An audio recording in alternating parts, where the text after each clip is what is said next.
K N Rajanna ವಜವನ್ನ ಖಂಡಿಸಿ ಮಧುಗಿರಿ ಬಂದ್ಗೆ ಕರೆಯನ್ನ ಕೊಡಲಾಗಿದೆ. ಇವತ್ತು ಮಧ್ಯಾಹ್ನ 1 ಗಂಟೆಯ ಬಳಿಕ ಮಧುಗಿರಿ ಬಂದ್. ಕೆಎನ್ ರಾಜಣ್ಣ ಅಭಿಮಾನಿಗಳು ಬಂದ್ಗೆ ಕರೆಯನ್ನ ಕೊಟ್ಟಿದ್ದಾರೆ. ಎಂಎನ್ಕೆ ಕಲ್ಯಾಣ ಮಂಟಪದಲ್ಲಿನ ಸಭೆಯಲ್ಲಿ ಈ ನಿರ್ಧಾರವನ್ನ ಕೆಎನ್ ರಾಜಣ್ಣ ಬೆಂಬಲಿಗರು ತಗೊಂಡಿದ್ದಾರೆ. ಶಾಂತಿಯುತವಾಗಿ ಪ್ರತಿಭಟನೆಯನ್ನ ನಡೆಸುವಂತೆ ನಿರ್ಧರಿಸಲಾಗಿದೆ. ಮಧುಗಿರಿ ಪಟ್ಟಣ ಬಂದ್ಗೆ ಅವರ ಅಭಿಮಾನಿಗಳು ನಿರ್ಧರಿಸಿದ್ದಾರೆ. ಮಧ್ಯಾಹ್ನ 1 ಗಂಟೆಯಿಂದ ಸಂಜೆ 5 ಗಂಟೆಯವರೆಗೂ ಕೂಡ ಸ್ವಯಂ ಪ್ರೇರಿತ ಬಂದ್ಗೆ ಕರೆಯನ್ನ ಕೊಡಲಾಗಿದೆ.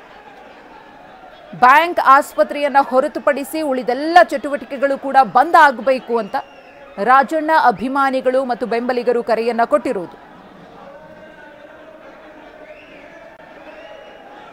ಇವತ್ತು ಪೂರ್ವಭಾವಿ ಸಭೆಯನ್ನ ಕರೆದಿರ್ತಕ್ಕಂಥದ್ದು ಮಧುಗಿರಿಯಲ್ಲಿ ಎಲ್ಲ ಪಕ್ಷದ ಮುಖಂಡರುಗಳು, ಕಾಂಗ್ರೆಸ್ ಪಕ್ಷದ ಪದಾಧಿಕಾರಿಗಳು, ಬ್ಲಾಕ್ ಕಾಂಗ್ರೆಸ್ ಪದಾಧಿಕಾರಿಗಳು, ವಿವಿಧ ಘಟಕದ ಪದಾಧಿಕಾರಿಗಳು, ಮಹಿಳಾ ಘಟಕದ ಪದಾಧಿಕಾರಿಗಳು ಇವತ್ತೆಲ್ಲರೂ ಕೂಡ ಇವತ್ತು ಸೇರಿಕೊಂಡು ಪೂರ್ವಭಾವಿ ಸಭೆ ಮಾಡಿಕೊಂಡು ಮಧ್ಯಾಹ್ನ 1 ಗಂಟೆಯಿಂದ ಸಂಜೆ 5 ಗಂಟೆವರೆಗೂ ಮಧುಗಿರಿಯಲ್ಲಿ ಮೌನ ಪ್ರತಿಭಟನೆ ಮಾಡಿ ಮಧುಗಿರಿ ಬಂದನ್ನು ಆಚರಣೆ ಮಾಡ್ತಾ ಇರ್ತಕ್ಕಂಥದ್ದು.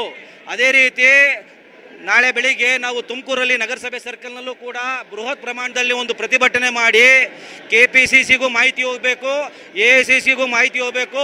ಜಿಲ್ಲಾ ಕಾಂಗ್ರೆಸ್ ಪಕ್ಷದ ಜಿಲ್ಲಾ ಕಾಂಗ್ರೆಸ್ ವತಿಯಿಂದ ಕೆಪಿಸಿಸಿ ಮತ್ತು ಎಐಸಿಸಿಗೆ ರಾಜಣ್ಣ ಸಾಹೇಬ್ರನ್ನ ಸಚಿವ ಸಂಪುಟದಿಂದ ಕೈ ಬಿಟ್ಟಿರ್ತಕ್ಕಂಥದ್ದು ಇದು ಬಹಳ ಅನ್ಯಾಯ.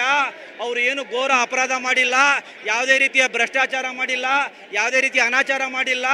ಅವರು ಮಾತಾಡಿರ್ತಕ್ಕಂಥ ಒಂದೇ ಒಂದು ಸಣ್ಣ ಮಾತಿಗೆ ಇಷ್ಟೊಂದು ದೊಡ್ಡ ಶಿಕ್ಷೆ ಕೊಡ್ತಕ್ಕಂಥದ್ದು ಒಳ್ಳೆಯದಲ್ಲ.